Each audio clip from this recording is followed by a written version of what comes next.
What's up, YouTube bike nerds? We're back at it again with another bike check today.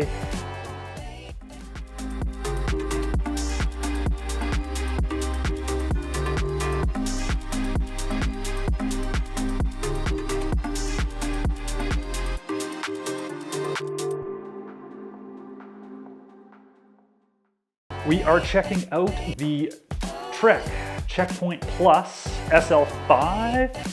This is a new model for 2026. It's the first time Trek has put a motor in their gravel platform. Super excited about this. There are 3 different models in the lineup. This is the base model, the SL5. What Trek has done is they've incorporated the SL5 carbon fiber frame set, their gravel platform, with their TQ motor system. We've seen the TQ motor in their Damani SL Plus last year and the previous, and now they're putting it in the Checkpoint series.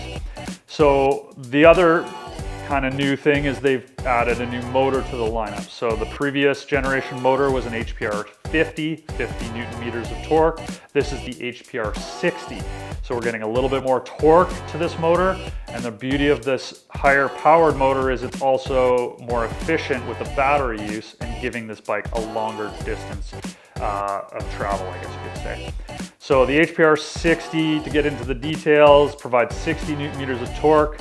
It is a continuous 300 watt motor with a peak of 350 watts. So that's quite a bit of power, especially when you're dealing with a bike that's quite light. This bike is claimed to be about 30.5 pounds in a 56 or medium large frame size.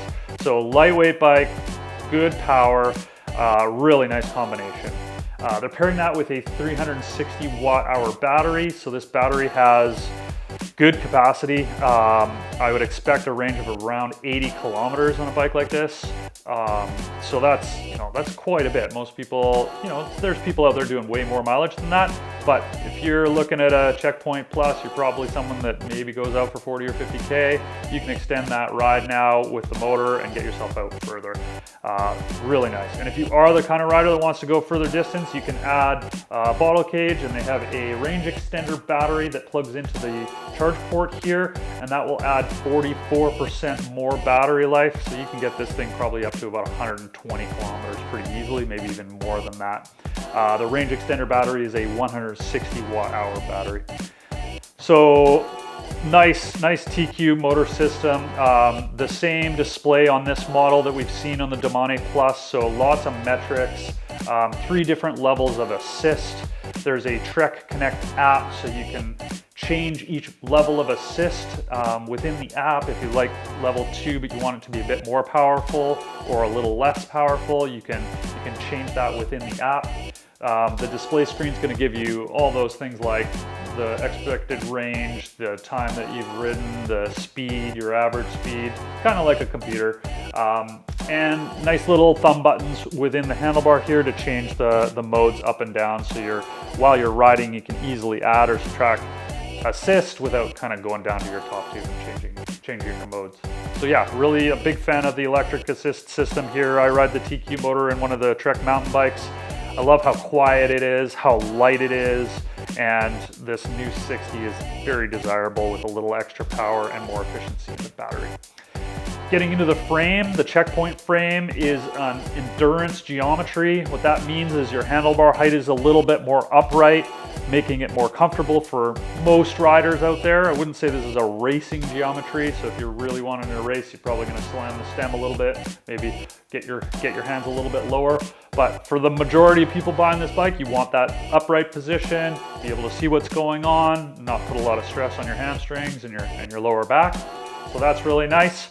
They couple that with a rear end dampening system, ISO speed. We've seen this on a lot of the Trek bikes over the years. So this is gonna allow the seat tube to flex and make for a more comfortable seated position. So really nice comfort features in this frame. The other thing with this frame is it's very versatile in terms of the rack mounts. We've got rear rack mounts, so you can put a proper standard rack on the back, make this into more of a commuter bike, or add some panniers for longer touring. We've got fender mounts, easily added.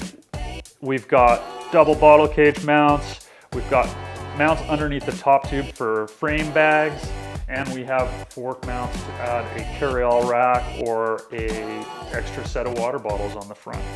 So really versatile frame that's going to allow you to kind of customize this bike for how you want to ride it. The frame tire clearance is also awesome. This comes spec'd with a 42mm Girona tire, which is really great for all-around use. It's going to travel on the roads pretty smooth and quiet, but it's also going to get you off into that nice kind of hard pack, smooth gravel stuff, and even a little bit beyond. But if you are kind of riding a little bit more rowdy, more single tracky stuff, it will fit up to a 50mm tire, so you can put a big fat tire on there, lower your pressure, get a little bit more traction for getting rowdy. You can fit fenders on this with the 42mm spec. If you're putting a 50 on, they claim that the fenders won't fit, but there's aftermarket fenders that would probably fit on there pretty well as well. It's a standard hub spacing, so a 142 rear, 100 front, 12mm axles, so any road set's gonna fit on here, no problem. It comes spec'd with these Paradigm Comp 25 aluminum rims, which are gonna be solid for you. But you know, if you want to upgrade to a carbon wheel set, make it a little stiffer, a little lighter, you can always do that quite easily. There's nothing proprietary on that, which is nice. The parts package on here, Shimano GRX, love the GRX components, really good, powerful hydraulic brakes. They're gonna stop you in all weather conditions really well. We've got a super wide range in this 1x system. So the GRX 1x is now the same cassette that most Shimano mountain bikes are spec'd with. It's a 1051. That 51 big cog is gonna get you up many, many hills. Nice light gearing, along with a 44 tooth chainring on this Praxis crank set up front. So a huge range of gears. Combine that with a motor, and I think most people can climb almost anything. Another thing to note, it comes spec'd with this Bontrager carbon seat post, which is very nice and comfortable, but this bike will accept a dropper seat post if you do want to kind of upgrade it. And it will also accept suspension gravel fork if you wanted to kind of turn this into a little bit more of a mountain beast. Looking at other models within the lineup, the SL6, you can upgrade to electronic shifting system with the SRAM Rival, and the SL7 comes decked out with carbon wheels, suspension, fork, and force axis group set. Pardon me, the carbon wheel set might not come on that SL7.